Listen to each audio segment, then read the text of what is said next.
Esta mañana nuestro colaborador Gerardo Laveaga, abogado del Centro Ricardo Salinas Pliego, nos va a platicar acerca de la importancia que tienen los órganos autónomos en nuestro país y en el mundo, la función que cumplen y parte de la importancia que tienen sobre todo, Gerardo, en la vida democrática de los países. Así es, Juan Pablo, esa es la idea de hoy. Bienvenido. Gracias, Juan Cuéntanos Pablo. acerca de estos órganos, sobre todo en México, cuáles son y de qué van y cómo nacen y qué función tienen. Mira, siempre hemos pensado que los tres poderes resuelven todos los problemas. Un poder hace la ley, otro la aplica y uno dirime controversias.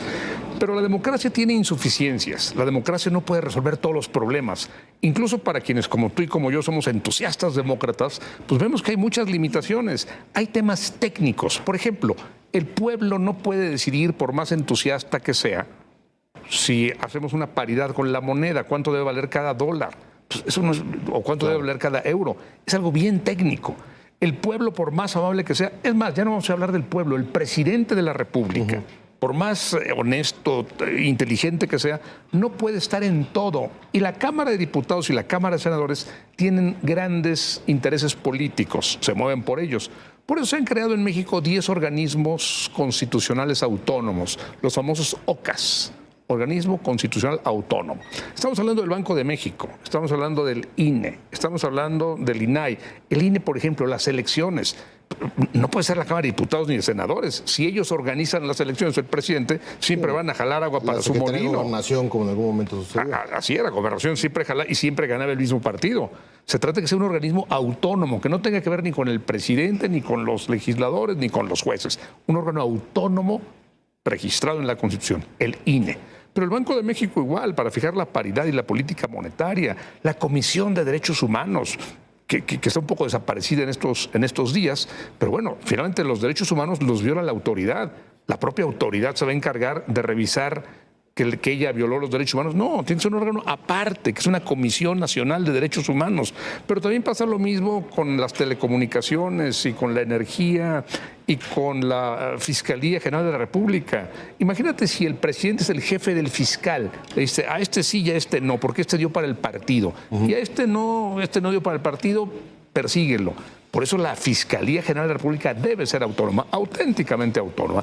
Esa es la filosofía de los órganos constitucionales autónomos. Ahora, en el papel suena muy bien, pero de pronto también en México el presidente tiene la facultad de nominar a varios de esas cabezas que presiden, como por ejemplo la Comisión Nacional de Derechos Humanos, esos organismos. Entonces la pregunta es, ¿son verdaderamente autónomos cuando tienes un Congreso, un Senado que vota en tu favor, en donde puedes nombrar directamente, como sucedió, por ejemplo, a un juez de la Suprema Corte, a un magistrado, un juez de la Suprema Corte de Justicia, o al ombudsman de la Comisión Nacional de los Derechos Humanos, o al gobernador del Banco de México? Es una pregunta excelente. Por supuesto que los órganos constitucionales autónomos no hacen lo que les da la gana.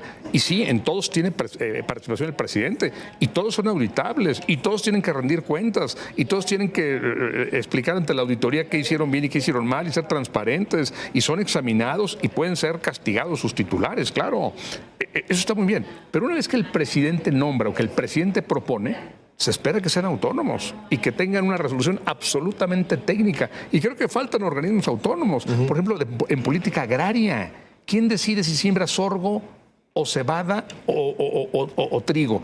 Tú no sabes eso, ni yo tampoco. Claro. Y quienes nos miran tampoco. Se requieren órganos muy técnicos para decir muchas cosas. Pero lo que tú dices es ciertísimo. Sí están vinculados con los tres poderes. Ahora, en un manual de autoritarismo que también tanta revisión ha tenido literariamente en estos últimos años, sobre todo con la presidencia de Donald Trump, de pronto en ese manual puedes saturar las cortes, puedes desacreditar los medios de comunicación y también puedes, y se debe, según este manual de autoritarismo, atentar en contra de estos organismos autónomos. Y eso es lo peor que le puede pasar a una democracia. Es lo peor que le puede pasar. Hiciste un comentario que no tiene que ver con los órganos constitucionales autónomos. El nombramiento que hizo directamente el presidente. Pero la Constitución dice que el presidente presenta una terna y el Senado vota, presenta una segunda terna y el Senado vota, y si no salen estas, ya designa.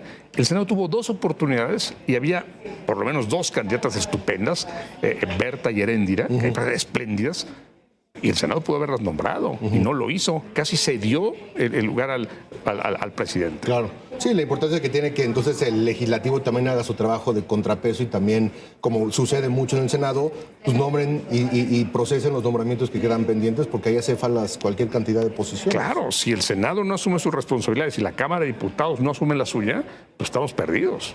Estimado Gerardo, como siempre, muchas gracias. Un gusto poder Juan platicar Pablo, contigo. encantado de estar con ustedes y con el auditorio del Centro Ricardo Salinas Pliego. Nos seguimos viendo por aquí.